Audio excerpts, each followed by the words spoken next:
I wanted to talk about tilt-shift lenses today. Apologies if there's any wind noise. It's a beautiful day here in Worthing, but it's really windy. Anyway, what is the tilt-shift lens and why might you want to use one? Well, if you think about a normal lens, light comes straight in and hits the sensor in a straight line. With a tilt-shift lens, you have the ability to manipulate the way that the light bends as it comes through the lens. For instance, you can move the lens from side to side. That's what we call the tilt. And then you can also move the lens up and down, and that's what we call the shift. Tilt-shift lenses allow you to manipulate your image in a number of ways. But to talk about that, first we'll head over to that brutalist looking car park behind me. So if we start by talking about the shift feature, and that is the action of moving the lens up or down. It's the reason a lot of architectural photographers favour these sorts of lenses.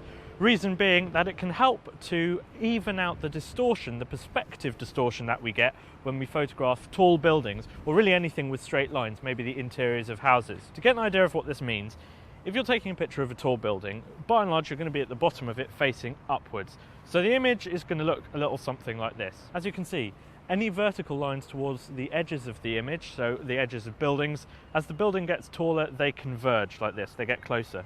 Now sometimes that's okay. Other times it can make buildings look as though they're toppling over, or it just doesn't fit with your aesthetic.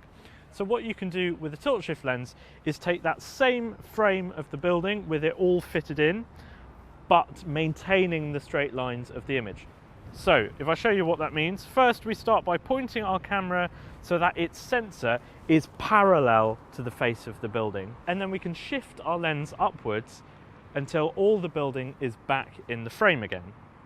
You'll see now that in this new image, the vertical lines of the building are kept vertical. They're not converging. So this is a really handy feature to have when you're photographing architecture and you want to accurately portray what the building looks like in real life. Now, of course, you can use this feature to creative effect. So if we do the opposite, if we shift down with the lens and then face back up at the building, now you can see that those converging lines are really accentuated and it exaggerates the shape and the perspective of the building, which could be something that you're after. To talk about tilting, I've come somewhere high up, and there's a very good reason for that.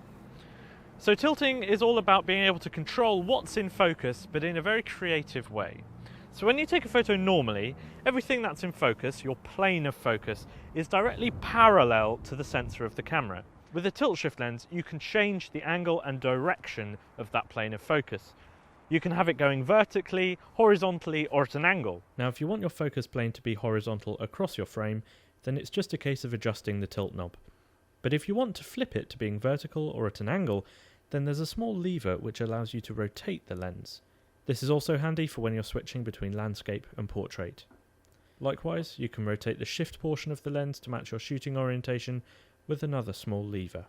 Now this can be really useful for situations like this, where you want to take a picture of multiple things that are at different distances away from you, but you don't want to use a higher aperture like you might think because of light conditions, or because then you're not using the sweet spot of your lens, which in this case is around f8. What you can do then is stay at f3.5, which is wide open for this lens, but change your plane of focus so that instead of being directly in front of the sensor, it's instead laid down from here into the distance. I'll show you what the end result of that is now.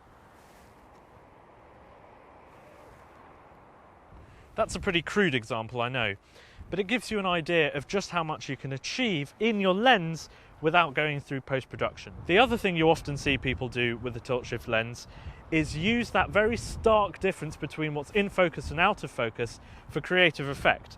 And it lends a sort of miniaturized quality. So now I'll take a picture of the street below, but I'll tilt the lens so that it's only a very narrow portion of the frame that's in sharp focus, and you'll see what I mean. So there you go, you can see that the cars and the pavement are in sharp focus, but everything in front of and behind that is quite starkly out of focus. If this isn't making a whole lot of sense, I totally understand. Tilt-shift lenses are something that is a bit difficult to really get to grips with unless you actually have one in your hands.